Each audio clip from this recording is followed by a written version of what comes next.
네, 지금 시각 5시 8분을 향하고 있습니다. 제8회 전국 동시지방선거, 이제 막바지를 향하고 있는데요. 교육감 선거는 깜깜이 선거 논란 속에 막판까지 대혼전을 이어왔습니다. 이번 선거의 의미와 전망을 짚어봅니다. 최희영 기자와 성균관대 배상훈 교수 자리했습니다. 어서 오세요. 안녕하세요. 안녕하세요. 네, 먼저 취재 기자에게 질문 드리겠습니다. 최 기자, 이번 교육감 선거 워낙 경쟁이 치열하다 보니까 막판까지도 대혼전의 과열 양상이 벌어지기도 했습니다. 네, 말 그대로 요동치고 있는 상황입니다. 서울의 경우 6명의 후보들이 경쟁하고 있는데요. 현직으로 3선에 나서는 조희연 후보는 일찌감치 단일화를 이뤘지만 보수 후보들은 상황이 달랐습니다. 단일화를 위해 단식과 삭발까지 등장했고요. 네. 상대 후보를 비방하는 막말을 담은 녹음 파일이 공개돼 파장이 일기도 했습니다. 또 막판까지 보수 단일화 기구들이 난립해서 저마다 나를 뽑는 것이 단일화다 이렇게 주장하는 상황이 빚어지기도 했습니다. 여기에 고소 고발전도 난무했는데요. 인천의 경우 현직 교육감과 보수 단일화 후보가 오차 범위 내 초접전 양상을 보이고 있습니다. 이렇다 보니까 후보 간에 대학 논문 표절 의혹을 제기하고 허위사실 유포로 고소를 하는 난타전이 이뤄졌고요. 전국 각지에서 정치적 중립 위반에 대한 고소 고발도 속출해서 선거가 끝난 뒤에도 후유증이 만만치 않을 것으로 보입니다. 네, 우리 지난 교육감 선거는 탄핵 바람을 타고 또 진보 교육감이 압승을 했습니다. 그런데 우리가 앞서 리포트에서도 봤습니다만 이번에는 상황이 좀 다른 것 같죠? 네, 표를 보면서 말씀드리겠습니다. 이제 보시는 것처럼 지난 선거 결과를 보면 진보 교육감이 14명으로 압도적인 수치를 보였습니다. 하지만 올해는 정권도 바뀌었고요. 재선 3선에 이르는 진보 교육감에 대한 피로감도 있는 것 같습니다. 여론조사 공표 금지 전 조사를 종합해 보면 대구, 대전, 강원, 경북, 충북 등 5곳이 보수 성향 후보가 우세를 보이고 있고요. 서울, 세종 등 6곳이 진보 성향이 우세합니다. 광주는 중도 성향으로 분류되는 후보가 1위를 나타내고 있습니다. 네, 그러면 이제는 교수님 말씀을 좀 들어보겠습니다. 네, 교수님, 우리 이번 선거에서는 현직 교육감이 13명이 출마를 했습니다. 사실 교육감 선거에서는 현직이 워낙 강한 경향을 보여왔죠. 올해 상황은 좀 어떻게 전망하시나요? 올해도 일단은 큰 흐름은 비슷해질 것 같습니다. 네. 4년 전에도 현직 교육감 12분이 그대로 당선이 됐잖아요. 네. 먼저 일반 지방자치단체 선거를 보면 뭐 대선의 연장전이다, 뭐 김포공항이다 해가지고 중앙정치와 연계해서 국민들이 적지 않은 관심을 보여왔거든요. 그렇죠. 네. 근데 이제 교육 문제는 당장 내 앞에 있는 문제가 아니고 멀리 있는 교육감 문제이기도 하고 또 반면 이 현직 프리미엄이 너무 세다는 것도 있어요. 왜냐하면은 전반적으로 투표율이 낮은데 네. 현직 교육감은 4년 내도록 직무를 수행하면서 학교도 돌아다니고 그렇죠. 인지도는 높잖아요.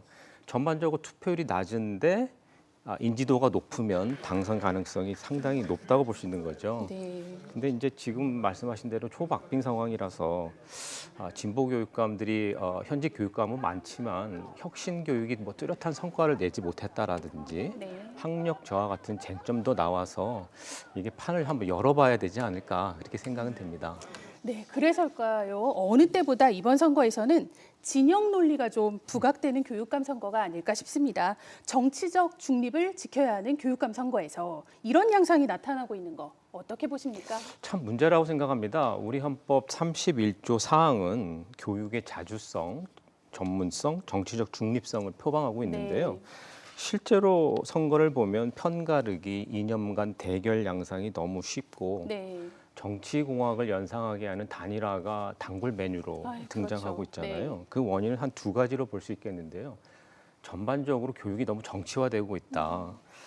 정치가 교육을 도구화하는 경향도 네. 있고요. 또 교육이 어떠한 특정 이념을 구현하는 것이 마치 교육 혁신처럼 생각해서 교육감 자리를 차지하려고 하는 네. 그런 투쟁적 성격도 큰데요.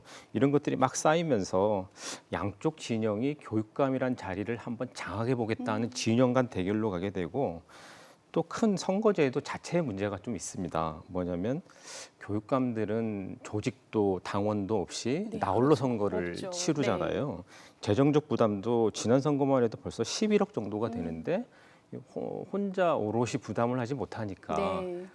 어디에 기대겠어요? 기존의 어떤 정파나 정당이나 자기를 지지해주는 특정 집단에 네.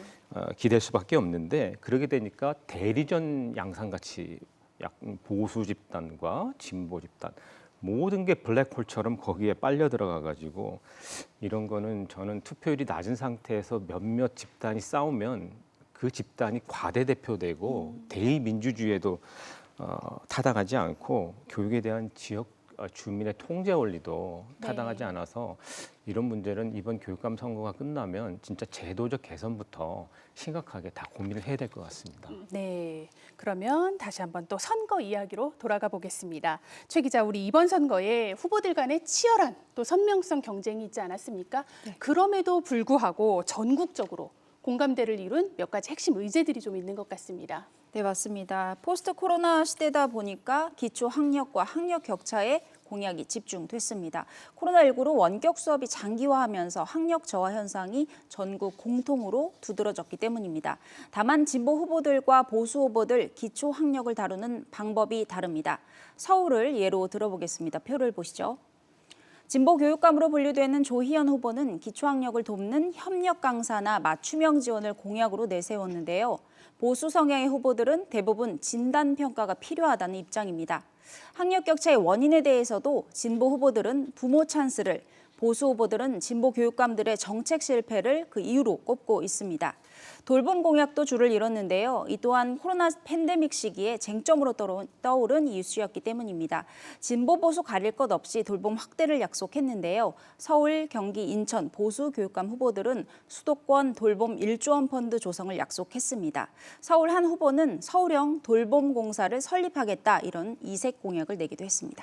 네, 같은 현상을 놓고도 원인 분석도 다르고 대책도 다른 것 같습니다. 네, 이렇게 공약이 다양하지만 교육감 선거의 경우에는 특히나 교수님, 공약 검증이 잘 안 되고 있다라는 또 이런 반응이 있어요. 네, 교육만큼 사실은 공약이 중요한 게 없습니다. 또 책임행정 구현의 원리에 따라서도 공약이 중요하고요. 교육이 우리의 미래를 담보하는 만큼 공약을 철저히 따져봐야 되는데요. 지금 그렇지 않은 것이 일단은 사회 풍조가 내 자식의 과외, 입시, 진학에 관심이 있지 우리 공교육이 어디로 가느냐에 대해서 우리 유권자들의 관심이 점점 멀어지고 있는 것은 그렇죠. 아닌가 한번 따져보고 네. 싶고요. 후보들도 마찬가지입니다. 자기 공약을 내들고 정책 경쟁을 하기보다는 내가 어느 진영의 대표다. 단일화를 내세우고 그러다 보니까 어떤 분들은 비호감 선거로 또 네. 전락됐다라고도 하고요. 한편 조금 아쉬운 것도 있습니다. 이 공중파나 뉴스에서도 이 교육감 선거를 다룰 때 일반 자치단체 같으면 시도지사는 인물, 배경, 대표, 공약, 상대방의 의견까지 네. 표까지 제시하는데 지금까지 교육관 관련 보도 경향을 보면 단일화가 됐느냐, 그렇죠. 보수냐, 네. 진보냐, 이런 것을 중점으로 해가지고 그게 다 엮여가지고요. 네. 공약은 나중에 투표하러 가기 직전에 그냥 공보 네. 잠깐. 이 교육이 100년지 대계라고 하는데 이 100초도 안 보는 이게 되겠습니까? 근데 교육감은 너무 힘이 세서 이런 것도 빨리 개선이 좀 돼야 될 것 같습니다. 네. 그럼 저희가 교육감 보도를 저희도 많이 봅니다. 그런 양상들이 계속 나타나고 있어서 아쉽기도 하고, 네, 그렇습니다. 교수님, 이번 선거 결과에 따라서 자사고 폐지나 학생 인권 조례 폐지 이런 다양한 이슈들에도 영향이 있을 것으로 보입니다. 좀 어떻게 전망하시나요? 교육감은 그 제도상 광역 전체를 관장합니다. 네. 그리고 지방교육자치가 일찌감치 자리를 잡아서요. 많은 것이 분권화돼 있고 교육감은 스스로 조례를 제정해서 정책을 수립하고 집행할 수 있는 권한도 있습니다. 네. 그렇게 볼 때 시청자 여러분들이 아시다시피 첨예한 쟁점들이 있는데요. 자사고 가지고 한바탕 싸웠잖아요. 네, 그렇죠. 문재인 정부 때는 법령을 개정해서 완전 없애겠다고 했는데 이번 윤석열 정부는 거기서 해서 재검토하겠다고 했단 말이에요. 네. 재검토하게 되면은 그 선택지는 평가를 통해서 취지에 맞는 것만 살려놓겠다고 할 때 평가의 주체가 교육감이 되기 때문에 네. 자사고 운명도 좌우될 것 같고요. 학업성 지도 평가도 진보 교육감들은 표본에 의지했다면 이 보수층은 전수 평가를 하자. 이것도 네. 충돌이 예상되고 고교 학점제 같은 것도 중앙 정부는 이렇게 하려고 해도 교육감의 협조가 없으면 잘 안 된단 말이죠. 무엇보다 7월 달에 국가교육위원회가 이제 출범을 해요. 그렇죠. 네. 국가교육위원회의 당연직 위원이 시도교육감위원회 협의회 회장이 된단 말이죠. 네. 그러니까 어느 쪽이 또 많이 다수를 차지하냐에 따라서 당연직 위원을 차지하게 되고 네.